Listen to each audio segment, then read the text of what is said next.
अस्सलामुअलैकुम स्टूडेंट्स, अभी जो है मैं आप लोगों से क्वेश्चन नंबर 1 का पार्ट नंबर 6 डिस्कस करने लगी हूँ। आपको पता है कि हम 4.3 कर रहे हैं और उसमें HCF फाइंड कर रहे हैं बाई फैक्टराइजेशन। तो सबसे पहले बेटे हमने फैक्टराइजेशन इस नंबर की करनी है x square plus 15x plus 56। तो यहाँ पे जब हम बेटे 56 को एक्स स्क्वायर के कोफिशिएंट के साथ मल्टीप्लाई करेंगे तो ये 1 है। 56 को 1 के साथ बेटे जब हमने मल्टीप्लाई किया तो हमारे पास क्या आएगा, 56 ही आएगा।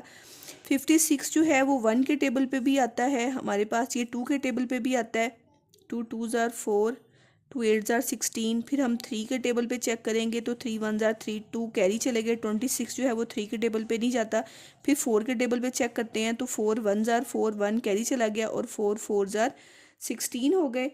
नेक्स्ट जो है 4 के टेबल के बाद 5 के टेबल में नहीं जाता, 6 के टेबल में भी 56 नहीं होता। फिर 7 के टेबल पे 56 होता है, 7 8 ज़ार 56 और इसी तरीके से 8 7 ज़ार 56। तो हमने क्या करना है, इन दोनों में से इनमें से किसको प्लस या माइनस करने से ये चार जो हमारे पास फैक्टर आए हैं हमारे पास 15 आता है। तो 56 और 1 के साथ भी नहीं 15 आएगा, 28 के साथ भी नहीं आएगा, 14 के साथ भी नहीं आएगा। 7 और 8 को ऐड करने से 15 आएगा।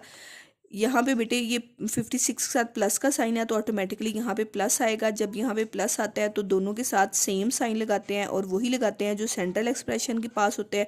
सेंट्रल एक्सप्रेशन प्लस का है तो यहाँ पे भी प्लस आ जाएगा और यहाँ पे भी प्लस आ जाएगा। मीन्स अब हम इसको रिप्लेस कर देंगे एक्स स्क्वायर प्लस के आपके पास क्या आ जाएगा 7x प्लस 8x प्लस 56। इन सब में से हम x को कॉमन ले लेंगे तो यहाँ पे आपके पास x प्लस 7 रह गया और यहाँ से हमने 8 का टेबल कॉमन ले लिया तो यहाँ पे 8 7 ज़ार क्या हो गया 56। अब यहाँ पे जो है वो हमारे पास जो है वो क्या आ गया 8 7, इन दोनों में से ये कॉमन ले लिया और यहाँ से 8 प्लस x प्लस 8 आ गया। अब नेक्स्ट जो है वो हम इसकी नेक्स्ट की करते हैं तो यहाँ पे क्या आ गया बेटे आपके पास, ये अब आपके पास 24 के अगर हम फैक्टर्स बनाते हैं तो बेटे प्लस x ये माइनस का साइन है तो यहाँ पे माइनस के 24 आ जाएगा। 24 जो है वो उसी तरीके से 1 के टेबल पे चला जाएगा, 2 के टेबल पे चला जाएगा,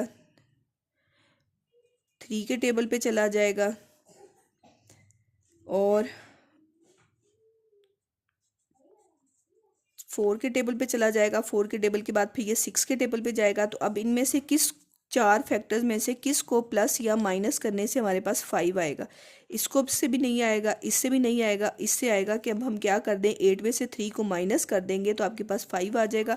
यहाँ पे ये माइनस का साइन भी यही शो करता है कि एक के साथ प्लस का साइन और एक के साथ माइनस का साइन। मिड टर्म के साथ प्लस है तो बड़े नंबर के साथ प्लस और छोटे नंबर के साथ क्या आ जाएगा माइनस आ जाएगा। तो अब हम इसको चेंज करते हैं एक्स स्क्वायर माइनस का 3x आ जाएगा प्लस का 8x आ जाएगा और माइनस की 24 आ गया। इनमें से हम x को कॉमन ले लेंगे तो यहाँ पे x माइनस 3 हो जाएगा और यहाँ से 8 हम कॉमन ले लेंगे तो यहाँ पे 8 3 ज़ार 24 हो गया बेटे। अब इन दोनों में से हमने x माइनस 3 कॉमन ले लिया तो यहाँ पे क्या आ गया x प्लस 8 हो गया। थर्ड टर्म जो है वो आपके पास है एक्स स्क्वायर प्लस 8x।